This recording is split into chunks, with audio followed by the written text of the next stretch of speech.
मेरी कार की खिड़की पर खून से लिखा हुआ था, तुम अब वापस नहीं जा सकते। मैंने खून को हाथ से छूकर देखा। वो ताज़ा खून था। मेरे हाथ कांपने लगे। किसी ने मेरी कार तक पहुंचने की हिम्मत की थी और अब मेरे जाने का रास्ता भी बंद हो चुका था। मैं तेजी से कैबिन की ओर पलटा, दरवाज़ा फिर से बंद कर लिया और खुद को अंदर बंद कर लिया।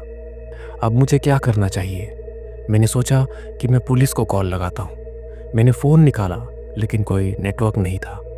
मैंने देखा कि वाईफाई भी डाउन था, नो सिग्नल। मैं जैसे फंस चुका था चारों ओर से। फिर एक जोर की चीख बाहर से मुझे सुनाई दी। वो चीख एक औरत की थी, लेकिन उसमें इंसानी दर्द नहीं बल्कि कोई दानवी प्यास छुपी थी। मैंने खिड़की की ओर देखा। सामने जंगल के किनारे पेड़ों के बीच एक औरत खड़ी थी। उसका सर झुका हुआ था, बाल उलझे हुए और जिस्म हड्डियों का ढांचा लाश जैसा। पर वो खड़ी थी, बिल्कुल स्थिर। अचानक उसने उसका सर झटका और वो सीधे मेरी आंखों में देखने लगी और वो अचानक मेरी तरफ दौड़ पड़ी। मैंने तुरंत खिड़की बंद की, पर्दा गिराया और बैक डोर की तरफ भागा।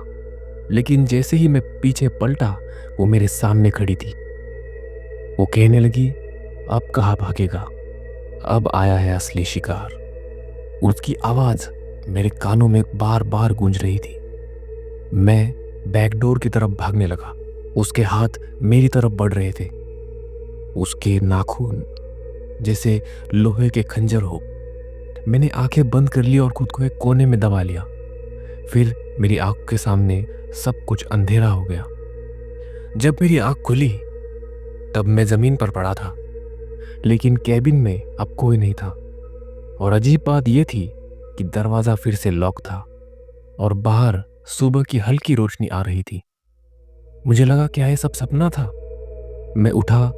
मैंने जमीन से तस्वीरें उठाई जो वहां बिखरी थी और एक नई तस्वीर मेरी आंख फाड़ देने के लिए काफी थी। वो औरत मेरे बेड पर बैठी थी, मेरे ठीक पास, और मैं बेड पर लेटा हुआ था। ये कोई सपना नहीं था। मैंने आखिरी बार कोशिश की। मैं भागा और गाड़ी में जाकर देखा कि दरवाज़ा खोल रहा है या नहीं। इस बार दरवाज़ा पहली बारी में ही खुल गया।